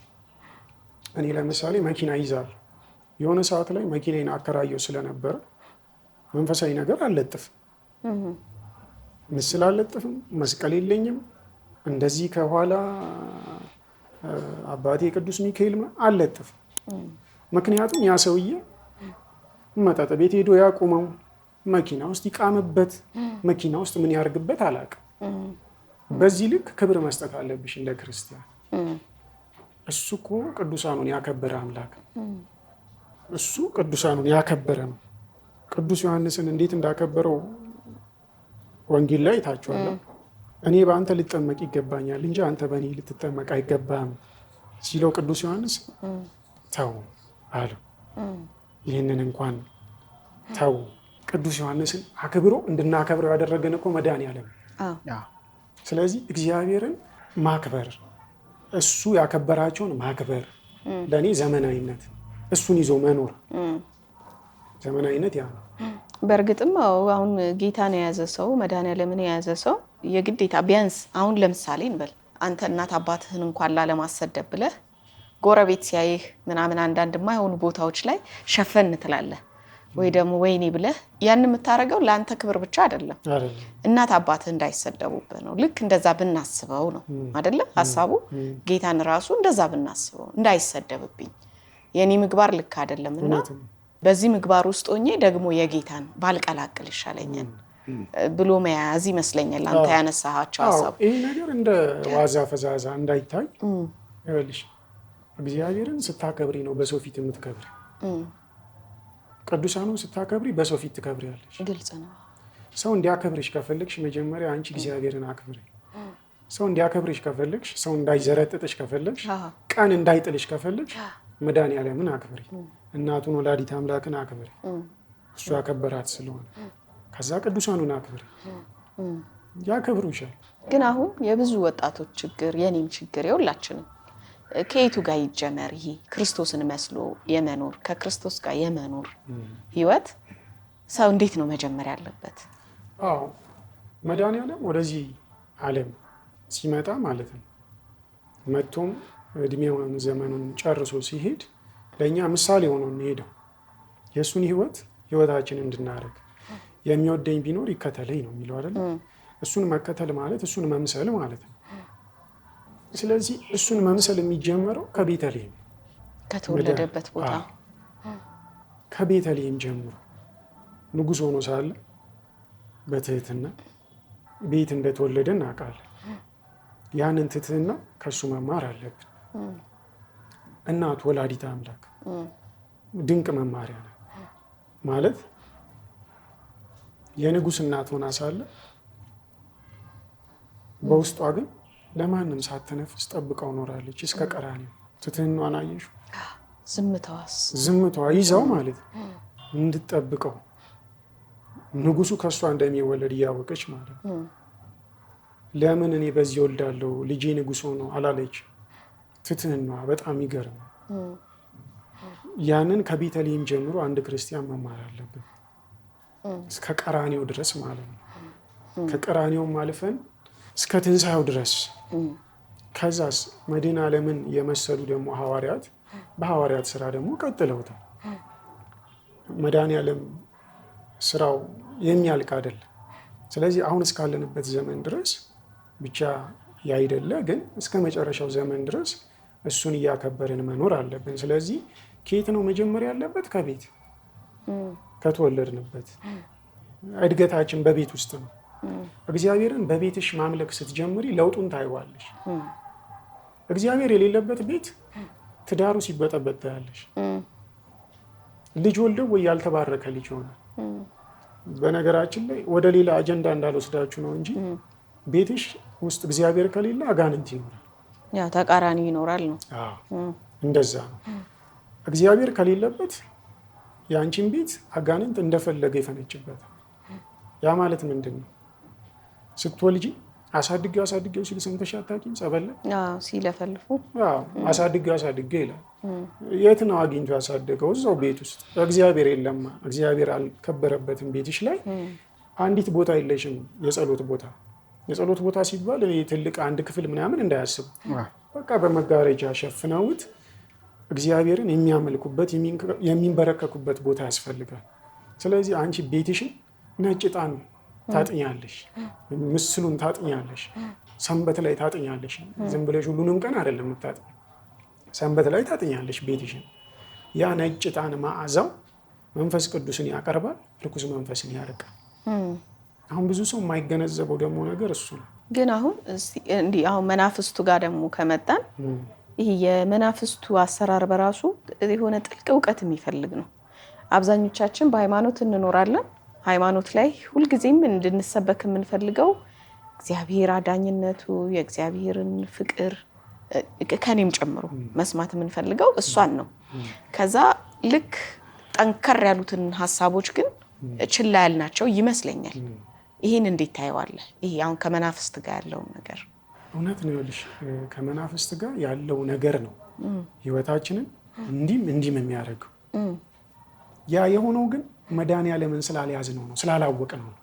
ለምሳሌ አሁን ህዝቡ ተጨንቆ በቃ የመጨረሻው ዘመን ደርሷል፣ እንደዚህ አይነት ምልክት አየን፣ እንደዛ አይነት ምልክት ያየን። እንደ መድኃኒዓለምን ለያዘ ሰው እኮ ለምን ዛሬ አይሆንም? መጨረሻው ለምን አሁን አይሆንም? ያ መሄጃን ስለምታውቅ በቃ መድኃኒዓለምን ከያዝሽ ልበ ሙሉ ነሽ። አሁን እኮ የቸገረን ምን መሰለሽ፣ ያኛውን ሳይድ የሚያሳውቁ ብዙ ወንድሞች አሉ፣ በጣም ጥሩ ስራ እየሰሩ ነው። መድኃኒዓለምን ግን የሚያሳውቅ ጠፍቷል። ገባሽ? አሁን በጣም ይወራል እንዳለችው እግዚአብሔር እንደዚህ ምናምን እየተባለ ይወራል። እንደ የመጣው እኮ መድኃኒዓለም እኛ እሱ መጥቶ ካለፈ በኋላ እንድንሆንለት የሚፈልገውን ነገር ነው ሊያሳየን የመጣው። ጠላትን ውደድ ብሎን ሄደ። ማን ነው ጠላቱን የሚወደው? ይሁዳን ማርልኝ ብለሽ ለምነሽ ታውቂያለሽ? ውይ ኧረ አላውቅም። ኮቲባን ማርልኝ ብለሽ ታውቂያለሽ? ውይ አላውቅም። እንደዚህ አይነት ጸሎት አለ? ማዕድ ስትበላ ለጠላቴም ለወዳጄም ከዚህ የተሻለውን አድልልኝ ብለሽ ታውቂያለሽ? የመድኃኒዓለም ልብ ማለት ይሄ ነው። አሁን እኮ የቸገረን አፍ ላይ አለ አምልኮ አላቸው፣ የአምልኮ መልክ የላቸው ይላል አይደል መጽሐፍ ቅዱስ ነው ይላል። ስለዚህ አምልኮ ማለት መንበርከክ፣ መስገድ፣ በቀን 8 ጊዜ ትጸልያለሽ። የግድ ያንን 8ቱን ጊዜ ቦታው ላይ ሆነሽ መጸለይ ስራ ላይ ስለምትሆኚ ማለት ነው። ግን ምንድን ነው አማተብሽ አድርገልኛልና አመሰግናለሁ፣ በቃ እሱን አለመርሳት ማለት ነው። ይኸውልሽ እሱን ሁሌ በዛ ሰዓት ውስጥ ማሰብ፣ መንገድሽን ከሱ ጋር ማድረግ፣ ማገናኘት። ትክክል። ስንቶቻችን ነን ግን ይህንን የምናውቀው ነው? ቤታችን ውስጥ ለእግዚአብሔር ቦታ አለ ነው? ቦታ ሰጥተነዋል ለእግዚአብሔር? አምልኳችን በዛ ነው የሚጀምረው። ከዛስ ነገ ከነገ ወዲያ ትዳር ይዘን የምንወልደው ልጅ፣ ከዛ ቤት የሚወጣው ልጅ ምን አይነት ልጅ ነው የሚሆነው? መንፈስ ቅዱስ የሌለበት ቤት ነው የምትወልጂው። ስለዚህ አሁን ወደ መናፍስታዊ ዓለም ልምጣለሽ። ቅድም ግን ስትለን የነበረው አንድ ነገር አለ። ጠባቂ መላእክታንና ከሳሽ የምንለው ደግሞ አለ ሲመዘግብ የሚውል። እሱን ስትል ነበር፣ እንደው መጽሐፈ መቃብያን ላይ ያብራራዋል ስትል ነበርና እሷን አያይዘህ ንገረን። አዎ፣ የሰው ልጅ ማወቅ ያለበት አንድ መጽሐፍ አለ መጽሐፍ ቅዱስ ላይ፣ መጽሐፈ መቃብያን ይባላል። 81 አዱ ያለው ሰው ያውቀዋል። መጽሐፈ መቃብያን 1 አለ፣ 2 አለ፣ 3 አለ፣ 4ኛም አለ። ዘ ሎስት ቡክ ኦፍ ዘ ባይብልስ ላይ 4ኛው አለ። 80 አዱ ላይ ግን የተካተቱት 3ቱ ናቸው። ስለዚህ 3ኛው መጽሐፍ ላይ ምዕራፍ 1 ሙሉን ሰው ቢያነበው እመክራለሁ። ነቢያቶቹን ያልተቀበሉትን ማለት ሰብከውላቸው ማለት ነው፣ በእሱ መንገድ በአንተ መንገድ የሄዱትን ከእሱ ጋር ወደ ሲኦል እንዲገቡ ፈቅዶለታል። እዛው መጽሐፍ ላይ ማለት ነው። ፈቅጄልሃለሁ ይላል። ስለዚህ አልተዋችሁም፣ ይዣችሁ ወደ ገሃነም ነው የምገባው ይላል ራሱ አውሬው ማለት ነው እዛ መጽሐፍ ላይ። እንዲህ አይነት ወጥመድ አለብን ማለት ነው። ስለዚህ እሱ ዓላማው በዚህ ምድር ላይ አንድና አንድ ነው። የአዳምን ዘር ቢችል ሙሉ ለሙሉ ጠቅልሎ ወደ ገሃነም መውሰድ። እንዲህ አይነት ሸክም ካለብኝ እኔ መድኃኒዓለምን የማልይዝበት ምክንያት ምንድን ነው? ምክንያቱም እኔ የሚያስጨንቀኝ የነፍሴ ጉዳይ ነው።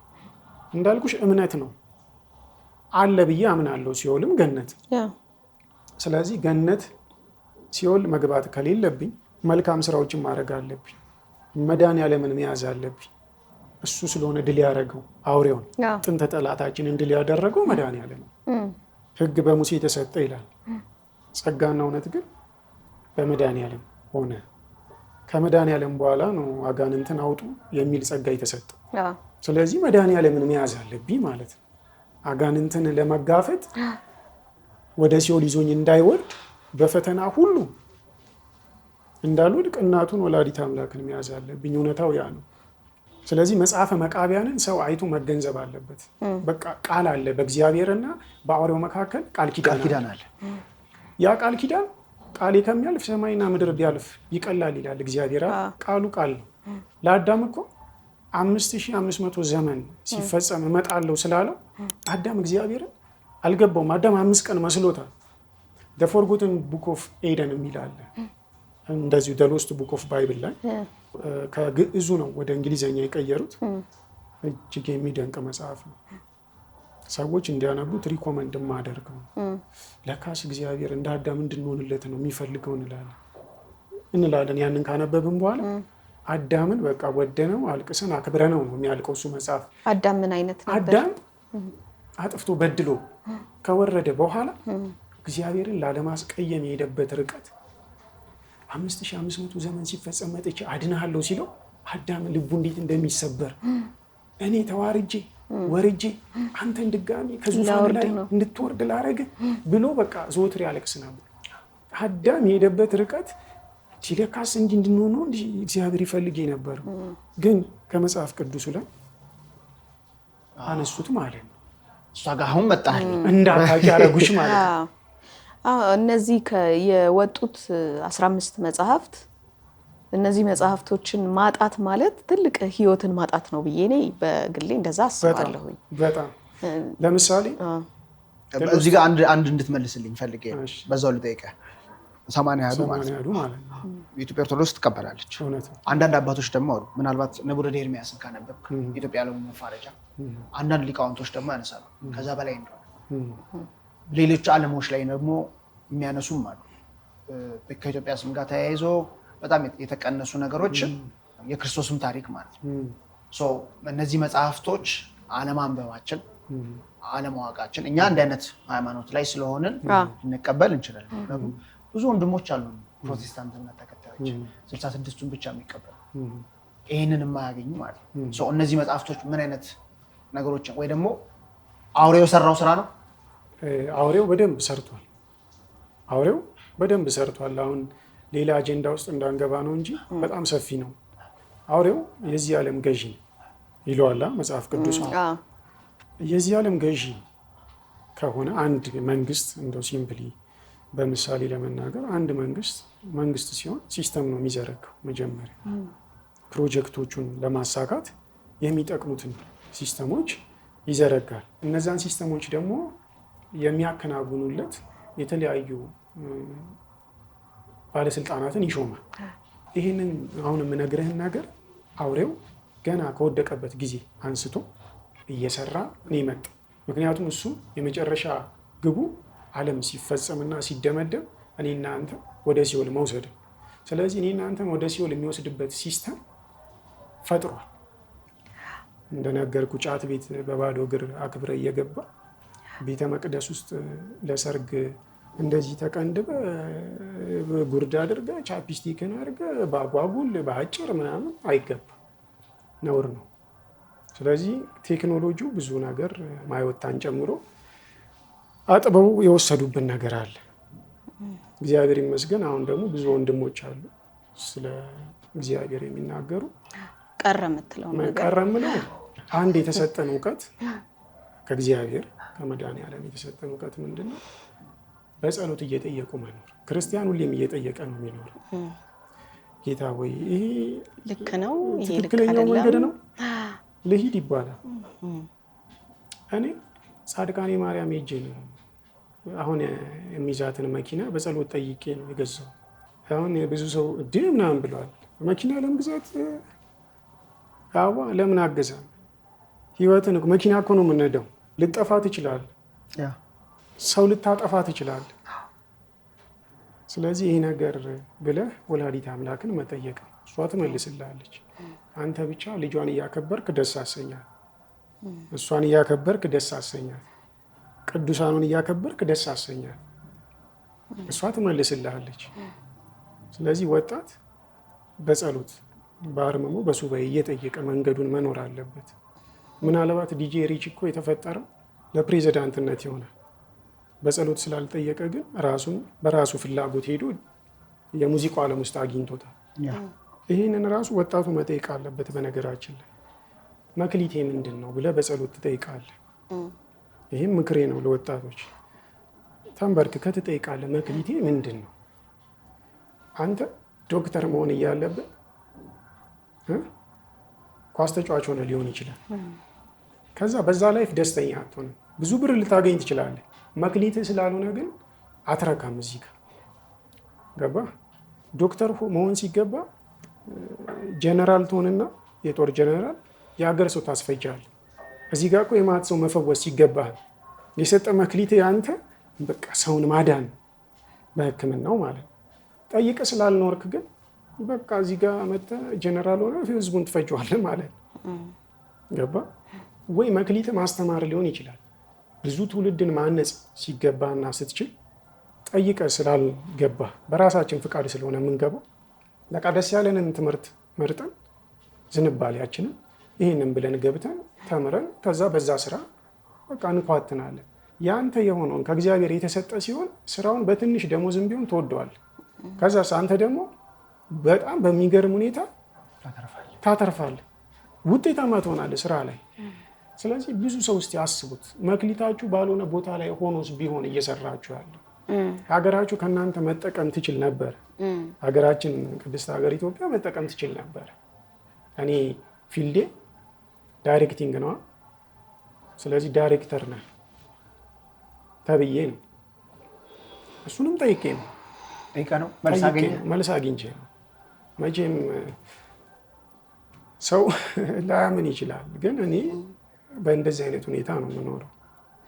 እጠይቃለሁ፣ ወላዲተ አምላክን ጠይቃለሁ።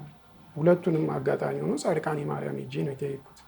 ይህንን ደግሞ የተማርኩት አጃና ቅዱስ ሚካኤል ልጠመቅ ሄጄ አንድ መንፈስ አንድ ልጅ ተይዞ እዛ ጸበል ውስጥ ብቻውን ይጮሃል፣ ይለፈልፋል። እና ምን ሆኖ መሰለ ልጁ እዛ የመጣው ተሰርቶበት ነው እና ያሰራበት የቅርብ ዘመድ ነው። ምንድን ነው ልጁ ቅዱስ ሚካኤልን ይወዳል እና እዛ አጃና ቅዱስ ሚካኤል መጥቶ አርምሞ ይዞ ምን ልማር ብሎ ነው የጠየቀው። ደነቀኝ ማለት ነው። እንዲህ እንደዚህ ይቻላል እንዲ ያልኩ። ምን ልማር፣ ሳይንስ ልማር ወይስ ናቹራል ልምረጥ? እኮ ነው ገና ሊመርጥ ማለት ነው። በዚህ ልክ አልኩ፣ መጠየቅ ይቻላል። ከዛ አንተ ፖለቲካል ሳይንስ ነው ማጥናት ያለብህ ስራ በዛ ውስጥ ስለሆነ ይለዋል መልአኩ። እንዴት? በአርምሞ ነው የምትይዥው። አርምሞ ትይዣለች ጸሎት፣ በራእይ ሱባኤ ይመለስልሻል። በራእይ ይመለስልሻል። ገረመኝ ማለት ነው። እኔ ደነቀኝ ለራሴ ማለት ትምህርት ነው የጠየቀው፣ ሳብጀክት ነው የጠየቀው። በዚህ ደረጃ መጠየቅ ይቻላል። ከዛ መለሰለት። በቤተ መንግስት ነው ሲለው ሄዶ እሱ ደግሞ ለዘመድ ያወራል። እዚህ ላይ ተጠንቀቁ ሰዎች፣ አይወራም። ያያችሁት ሁላ አይነገርም። ለዚህ ዮሴፍ ጥሩ ምሳሌ ነዋል። ለወንድሞቹ ተናግሮ ችግር ውስጥ የገባው ለዛ ህልም አትናገሩ የታየ ነገር ሁላ በፍጹም አይነገርም፣ ዝም ማለት ነው። ለሚወደው ሰው ተናገረ፣ ለዘመድ ማለት ነው። ዘመድ ደግሞ ኧረ አንተ ልትነግስ ብሎ ቀንቶ አድርጎበት መጥቶ ነው የሚለፈልፈው እዛ ጸበል ቦታ። ይህንን ስሰማ በቃ እንዲህ መጠየቅ ይቻላል። ስለዚህ እኔ ሄጄ ስራዬን ጠየቅኳ። ሳስበው ለካስ ብዙዎቻችን የምንዋልለው ማክሊታችን ባልሆነ ነገር ውስጥ ገብተን ስራውን አትወጂው ትጠይዋለሽ፣ የአገር ብር ይመጣልሻል፣ ግን ደስተኛ አይደለሽ እያልሽ ትሰሪዋለሽ። መክሊትሽ በሆነ ነገር ውስጥ ስትገቢ አንቺ ደስተኛ ነሽ፣ አንቺን የቀጠረ አካል ደስተኛ ነው፣ ሀገርም ተጠቃሚ ይሆናል። ይሄ ከሰማይ የተሰጠን ጥበብ ነው። መጠየቅ እግዚአብሔርን በጸሎት ጌታዬ ሆይ አንተ ከኔ ጋር ነህ ዛሬ ልውጣ ማለት እንደ ወጣት ይህንን መልመድ አለብን። እንግዲህ ተመልካቾች ያው ያደረግነውን ቆይታ ተመልክታችኋል። በጣም ጥሩ ሀሳቦች ተነስተዋል። ስለ ጸሎት አንስተናል፣ ስለ ቅድስና አንስተናል፣ ስለ አምልኮ የተለያዩ በጎ የሆኑ ሀሳቦችን ከራስ ፍልስፍና ጋራ በማዛመድ ከራስ የህይወት ተሞክሮም ጋር አድርገህ ነግረህናል። አንድም ሁለትም ሰው ጋር ደርሶ ጥቅም ላይ ከዋለ ለኛ ይሄ ፖድካስት ሰክሰስፉል ብለን እናልፈዋለን ማለት ነው። አክብረን ስለመጣ እጅግ አድርገን ነው የምናመሰግነው። በድጋሚ ሪች የምትለው ነገር ካለ ሪች ስላለ ሪች ልበል ብዬ እንግዲህ በቃ ደስ ይለኛል የሆኑ ሰዎች ስሜን ሲጠሩ እንደ ቦታዬን አስታውሳለሁ እና ዲጄ በነበርኩበት ሰዓት ስለምንተዋወቅ እቀበላለሁ። ተመልሰህ ትመጣለህ። ተመልሼ እመጣለሁ። ተመልሰን እንግዳ እንሆናለን። ጉራማይሌ እንግዲህ ጉራማይሌ እንደሆነ ነው። በጣም ደስ ይላል። ትወዱታላችሁ ብለን ተስፋ እናደርጋለን። እንግዲህ የተለያዩ እንግዶች ይዘን እንመጣለን። ለነፍስ እና መንፈስ ጋር የተያዙ ሀሳቦችን እያነሳን በቀጣይ ሳምንት ደግሞ አሪፍ እንግዳ ይዘንላችሁ እንመጣለን። እስከዛው ግን ቸር ሰንብቱ።